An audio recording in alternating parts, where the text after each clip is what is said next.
Hello and welcome to the show. I'm Nikki Eisenhower, your host, life coach, and psychotherapist, and this is Emotional Badass, where Moxie meets Mindful. On today's episode, we are here with Bryan the Girl, artist, entrepreneur, and extraordinaire, and I'm very excited to have her on the show.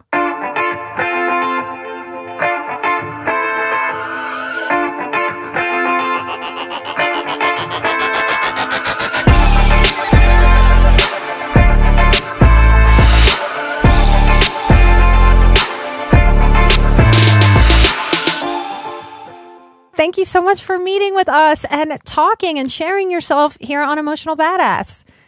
Yeah, of course. This is the first time I've been called an entrepreneur. How does it feel?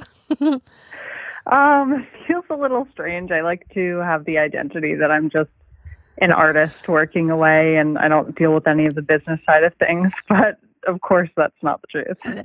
That's right. I want to tell our listeners that I've realized in sort of getting you on this show that I don't get like starstruck, but I think I get kind of heartstruck, and I have found myself very heartstruck with you, finding you, I think about a year ago, and just being really, really inspired. And where I would like to start is in just kind of telling the listeners how you got into this. I found you on Instagram. So what is your sort of entry into that world backstory? So I have had Instagram for a long time, as have a lot of people, and I first just used it for personal reasons, just posting kind of selfies and pictures of the trees changing colors and stuff like that. Mm-hmm. And I never really thought about using it as a platform, especially because I'm not very interested in social media just as a person. It's not something that I do in my normal social life. Like I don't really go on Facebook ever. And so I never thought that I would be pursuing this as a career. But then I made this New Year's resolution to start drawing every day. And part of keeping myself accountable was posting online. And the drawings weren't necessarily very good, but I just wanted to do at least one every day. And then I got a little manic about it, and I didn't have a job at the time. This was right. I was taking a break from college, and so I was completely just wandering around the world, and I had nothing to do. And so I would post a few times a day, and I was still figuring out my style. And then over time, just by sticking with it and by interacting with other artists, it kind of grew. And then this past year, I really hit my stride, and I feel like I found a style that worked well with me. And then suddenly all these people came out of nowhere, and apparently everyone wants to learn my drawing technique, which is called cross-hatching. So it's an ink drawing technique. And so all these teaching opportunities have opened up for me as well. So I am one of your Patreon supporters. And part of why I'm so excited to have you on the show today is because you have started a podcast, and it's called Hatchling. And so very similar to what we're doing at Emotional Badass, we have our Patreon and then our podcast, and that highlights my work. You've really used these elements to highlight your work and meet more people. How did the podcast come about for you?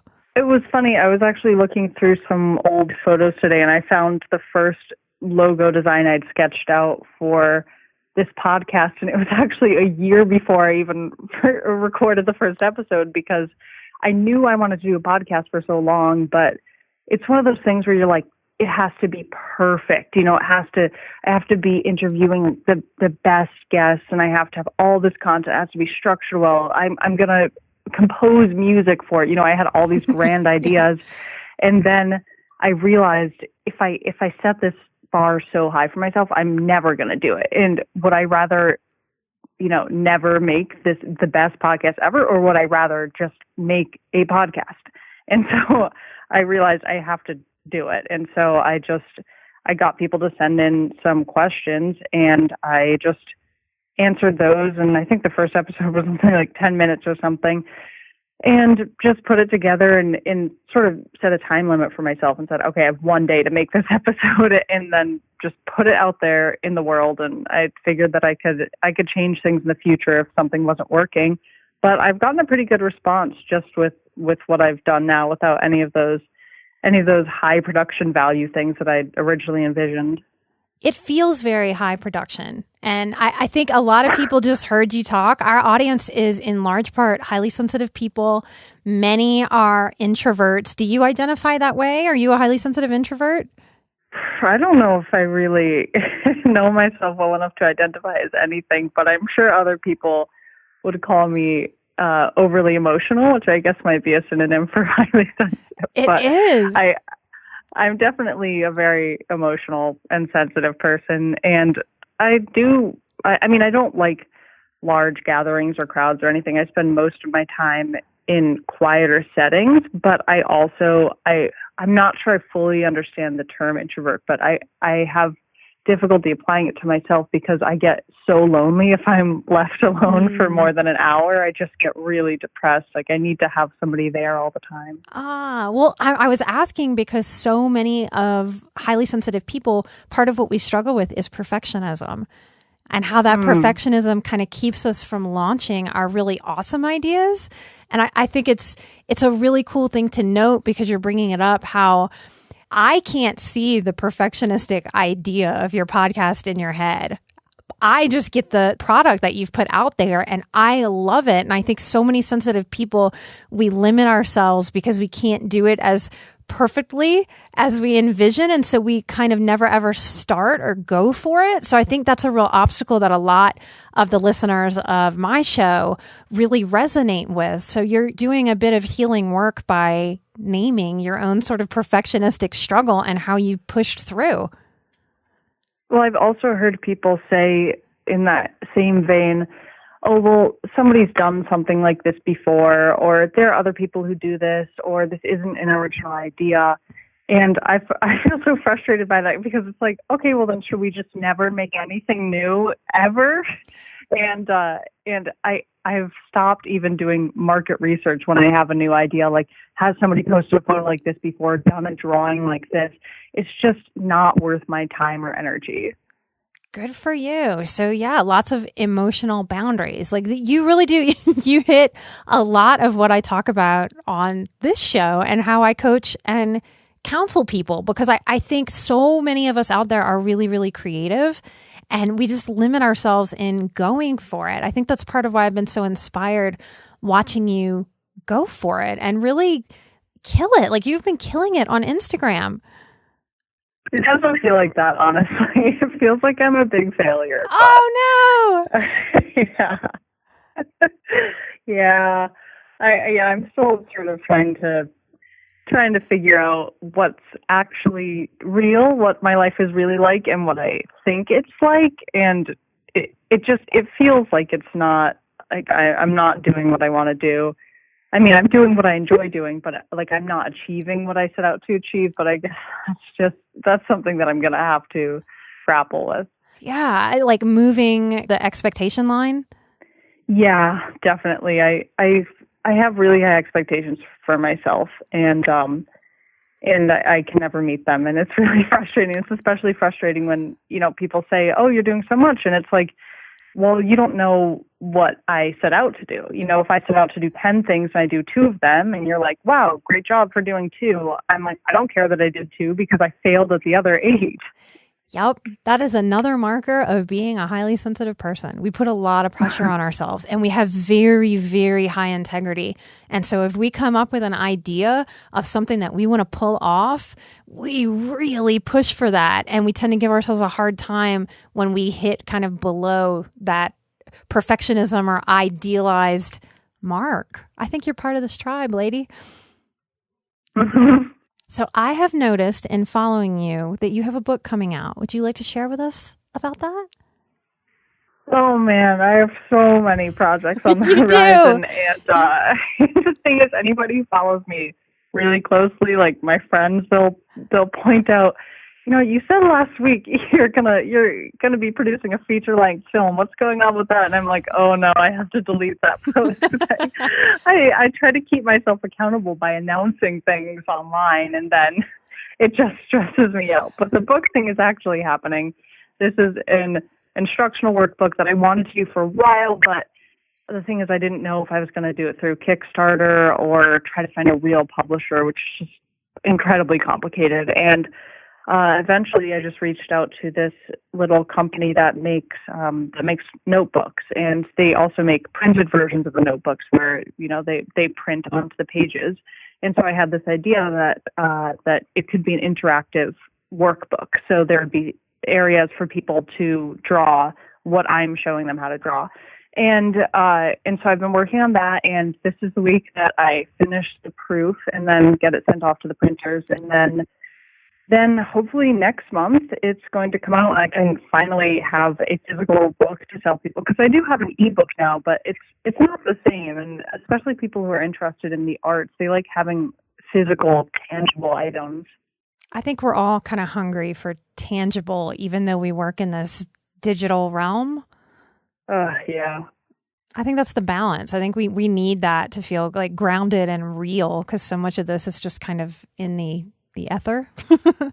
Yeah, I can definitely feel lost in that digital world because my digital life is so different from my actual life. Like, I have all these supporters and all these friends and so many exciting things happening online, and then I look up from my phone or my computer and I'm just alone, and it's so strange to be living just in my hometown, not really knowing many people, not seeing people on a regular basis, never going out. And then I have this really exciting online life, because then of course the temptation is to just let that absorb me and give up on the difficult work of making my real life actually exciting. I think that is a necessary balance, not just for people that are working online, but for all of us, like for our mental health, to be able to have these real life, tangible communities, but then also these online communities. Because I think for a lot of sensitive people, we're about 15 to 20% of the population, and that's a lot of us. But also when we're feeling lonely, it can feel like we're lost in that sea of the 80% that maybe don't really get how we process, don't really get how we feel through the world instead of kind of thinking through the world at times. So I think that real life balance versus online community is a real sort of modern issue we're wading through. Oh, definitely. And I wish that I had a better way to meet people like me who don't go out and meet people. But that's really the catch-22, is that the people I want to meet aren't at the bars, and they're not prowling the streets all the time, and they're probably just sitting in their houses feeling sort of alone and isolated the way that I do. Well, maybe some of your real life art classes will pull some of that out in your real world, the way some of that's been very helpful. Mm-hmm. Yeah, meeting people in real life through art, that's been a wonderful thing. I'm actually going on a trip next month, and I've arranged all these sort of drawing meetups and just walking around with people that I met through Instagram, and that feels to me like one good thing that comes out of this digital world.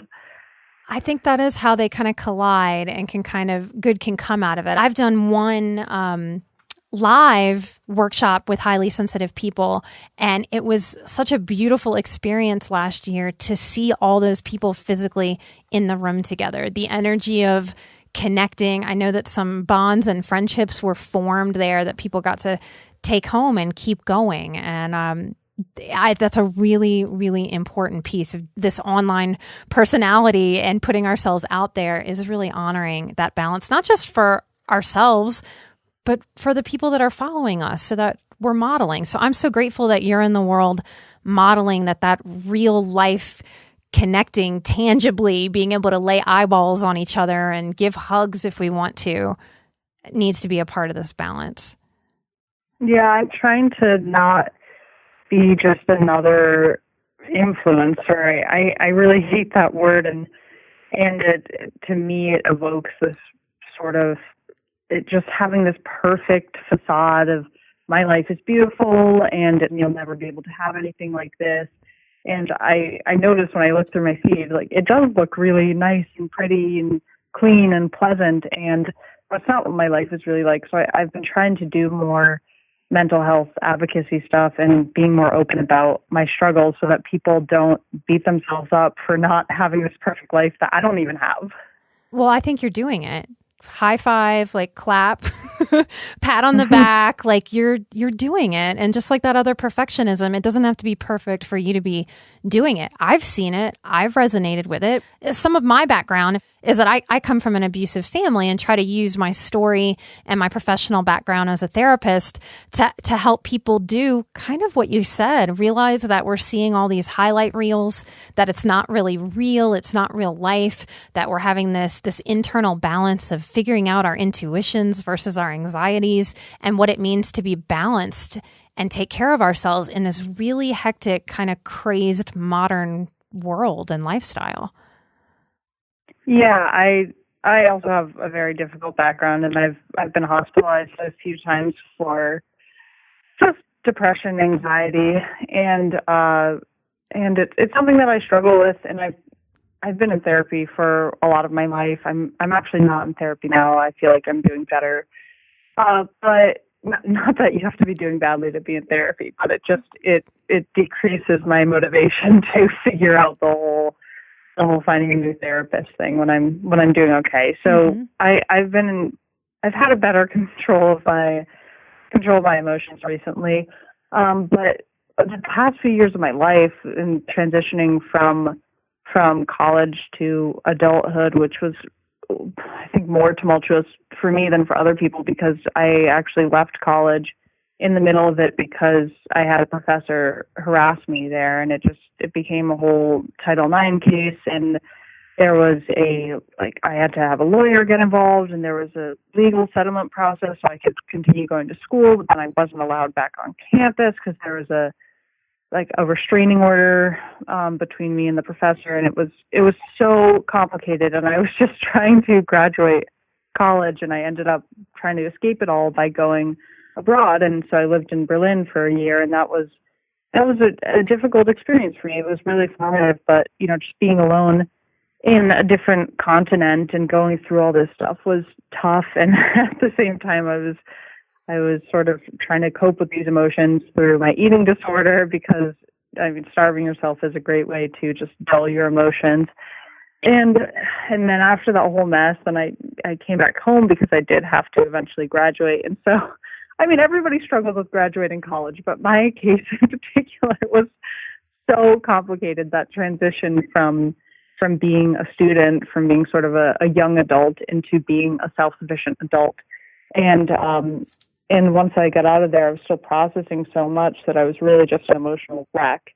And part of the reason I went into art and needed to go freelance was that I was so emotionally unstable. I couldn't hold a job because I kept just freaking out and missing work and staying up all night crying and not being able to wake up in the morning. Yeah. And I realized that I would have to have something with more flexibility in order to handle my emotions. Unfortunately, I am doing better now, but I still appreciate that flexibility.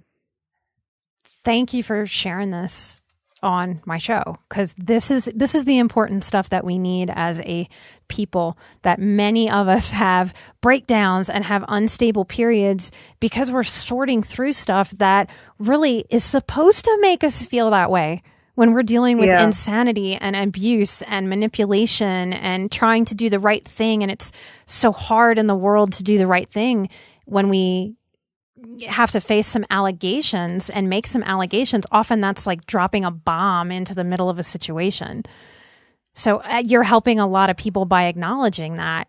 Thank you. Yeah, I'm certainly not I'm not going to tell anyone that they're supposed to be stable when I, up until recently, could not make it through a day without having a complete breakdown. And it did not make my relationships very easy or stable on top of that. And so it's been a really difficult past few years, and I feel like I'm coming out of it now, and things feel a lot better. And so part of that is that now I can share my story without it feeling like something that I'm still in the depths of. Beautiful. So can you help our listeners understand how art helps us when we're stressed? Because I think it's one of the things that I think people who are into art really understand that on an intuitive level, on a feeling level. But people who don't have a connection to art really struggle to understand how doodling with a pen could help us so much. I do little doodle drawings. That's why I'm on your Patreon at the $7 level. I have your art in front of me. I have how to cook an egg, all those drawings in front of me. I have the cappuccino, and I have the drawing of hands in front of me right now, just to be surrounded by your art as I'm talking to you. Well, I think that some people approach art in more of an expressive, therapeutic way, like getting your emotions out. And you've seen my art. It's very detailed, careful pen and ink stuff. So that's not really what I get out of it in terms of just dumping my emotions on the paper and feeling that release. For me, it's more of that focus and sort of meditation that people get from doing coloring books or stuff like that, and just really being absorbed in something outside my body, and then creating something is also the next level of therapy for me. Just feeling like, okay, I do have value in this world because I have contributed something to it, even if, it's not being sold or hung up on somebody's wall. The fact that there was nothing there and then I created something, that's something I can really point to and say, okay, I'm valuable. I'm here, I exist, and I'm making my mark on the world. And so I've always turned to art just to feel like I have a purpose.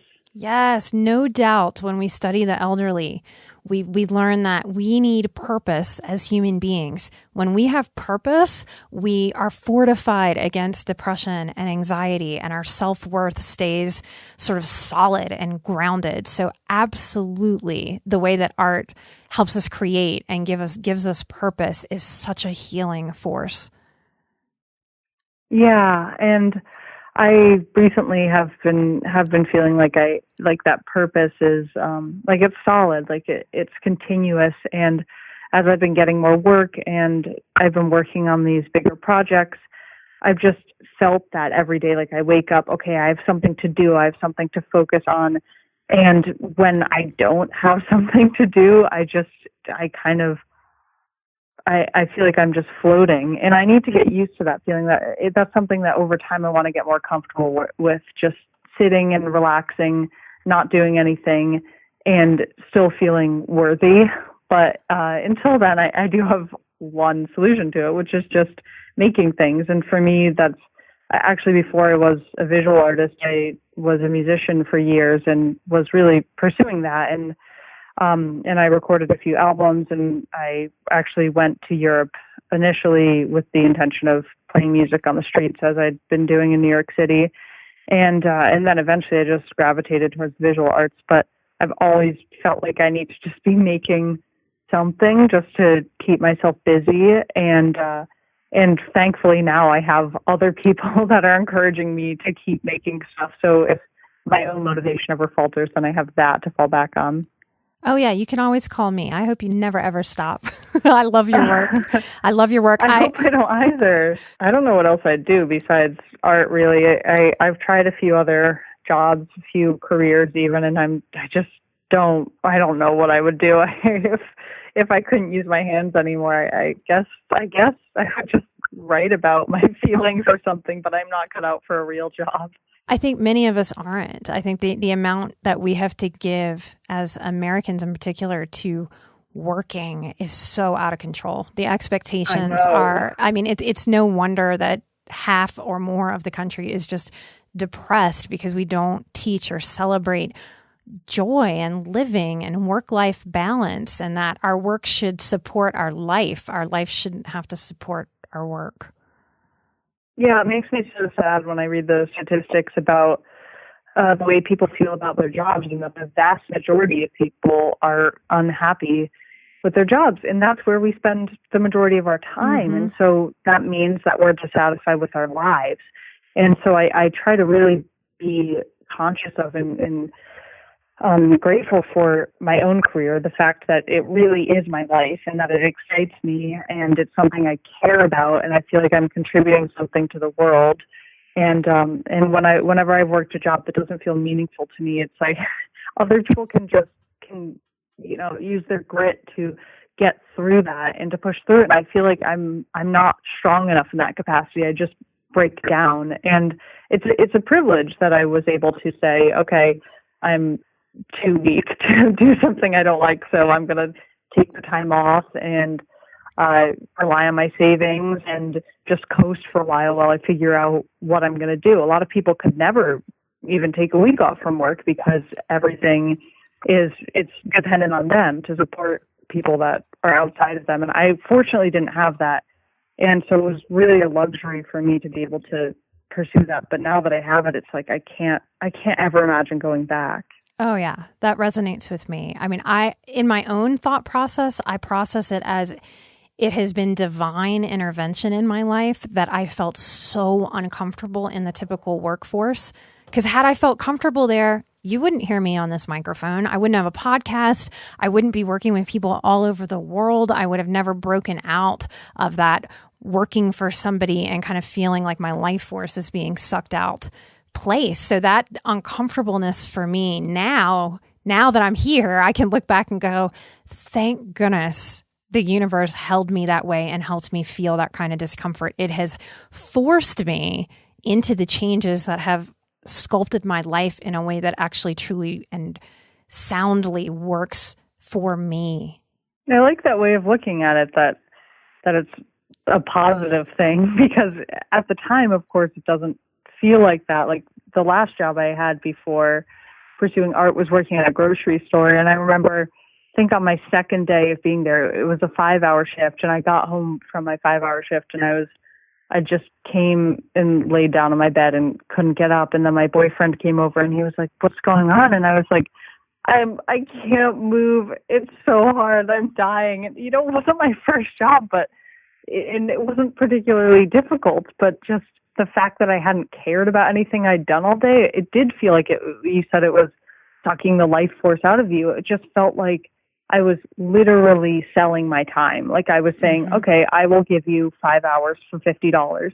And they were like, okay, great deal. And then that part of my life just slipped away. And I found that so hard to contend with psychologically that it just depressed me in a way that I didn't actually feel in my brain. I didn't feel depressed, but that actual event was making me feel depressed. And then when I quit that, it totally pushed me to make a new career for myself, because I realized how ill-equipped I was for what I was doing before. Yep. I hope by hearing us talk about this that more people who are right there in the discomfort and the depression of wherever they're working can hear that might be the universe saying to you, this is not for you. And that's super okay. And you can put your energy and focus on what might work for me, what might be my next. And because I think that's one of the secrets to life that we don't get taught when we're younger, that if we can learn how to pay attention to what's uncomfortable, what's icky to us, that can be a guide to tell us, hey, you're not supposed to be here. You're supposed to be somewhere else. Go find it. And the journey might be scary and you might not know where you're going, but put one foot in front of the other until you get there. You'll know when you get there. Yeah, I like that. To pay attention to those negative responses, because I think the way that I found my career was through process of elimination and just trying out different things and saying, okay, am I a person who enjoys this? Nope, I hated that. Am I a person who enjoys this? And I think a lot of people ask me, how do you find your passion and where do you figure out what you're meant to do? And I really came to this conclusion in a completely roundabout way, where I tried everything that I thought I might want to do, and it kept disappointing me. And so then after a few years of working different jobs and different arrangements, everything from having my own office at a graphic design firm to scooping ice cream. And then I just asked myself at the end, okay, so what don't I want? And I realized, okay, I don't want somebody else who doesn't know anything about my field telling me what to do in my field. I don't want other people just telling me to work for a certain amount of time and not really caring what I do within that time, but I just have to be there and mindlessly working. And I couldn't deal with that lack of agency and being told where to be every day. That really bothered me as well. And so then I figured out, okay, I need to be able to control my own schedule. I need to be able to control where I go and I need to be able to be creative and flexible. And then I thought, okay, obviously I have to be a freelancer. So what can I do? And then I thought, okay, something I've always kind of liked is drawing, but I wasn't good at drawing at the time. So that's where the New Year's resolution came in. I was like, this is what I have to do because I hate everything else. Then drawing is the one thing I could see myself doing. So I just have to get good at it. There's no other way around it. And it takes time. It's not easy. It takes a lot of time, but I'm glad that I spent a year or two being bad at drawing instead of the rest of my life working a job I don't care about. Yep. That's really stepping up for yourself. You, sweet woman, thank you so much for being on the show. You are the definition of an emotional badass. And I believe you are proving one of my theories that highly sensitive people are secret leaders in the world. And when we kind of learn how to get out of our own way and step up for ourselves and face these fears and keep going anyway, we show up as leaders in our own life, and we give other people permission to show up as leaders. Oh, I'm going to cry. To show up as leaders in their own. You are out there as a force of that in the world. That's what changes the world. This is why I am heartstruck by you because you're out there having this kind of impact, and I wanted to be able to articulate that to you. Thank you. That really means a lot to me, and it's so great to have the chance to talk about my feelings and my thoughts about all this stuff because, of course, I have so many. Well, thank you so much. Is there anything else that you want to plug, or can you give your Patreon kind of a rundown to our audience? Because I know that there are artists listening. What I love about Bryan the Girl, and let me spell it correctly so you can find her, Bryan, the girl, to go find her and support her Patreon. She is giving tutorials, and I have her art, her physical, tangible art in front of me that you can get. Girl, you are not charging enough for your art. Let me say that to you. I know. It's horrible, but I just can't bring myself to ask anymore. I understand that. I think that's the growth edge that we push against when we work for ourselves, is having to put a price to what we do. And the fact that it's uncomfortable, I think, shows the integrity in the process. So, yep, no, I've been at that growth edge too. Let's plug your podcast. The name of your podcast is Hatchling. Yeah, so my podcast talks about what it takes to sort of break out on your own. And just what I've been talking about here, actually, just being your own boss and having a creative career. And the best feedback I've gotten from people is that even people outside of the art field can get something out of it and get some sort of inspiration and encouragement, as well as some practical tips for actually running your own business. And then the other thing I do is I have an ebook. And so I've been doing a lot of writing recently, and this ebook is about those same things, but in more technical detail. So actually how to sell your art, how to price your art, how to promote your art, find clients, how to run a social media account and build a following, and then when to quit your job, how to quit your job, and all those sorts of fun things that it takes to get through your first year of going for it and trying to make money from your creative work. And then I have an Instagram where I just post nice photos of my drawings and my feelings and some pictures of me occasionally. I love it. I love it. What I love about your Patreon too, and this also would work for my own Patreon listeners, is that I am very, very busy. I have a lot of projects too many projects, just like you. And so the way that I use your Patreon is I love supporting you every month. And then when I take time off, like twice a year, I can sit down, clear my head, really dive into your tutorials, and have kind of my own little drawing workshop for myself with you. So that's a way that I use your Patreon. No, that's really nice to hear. You know, it's not something that I can get too much feedback on because it's a smaller group of people. It's not thousands of followers. And so it's really nice to hear what you think. Yes, because I think that's important, that when I'm not commenting on your post, like I'm going to get to them in good time. And I think with as busy as everyone is in the world, that's an important thing to note, that Patreon can work that way for you too, not just for me.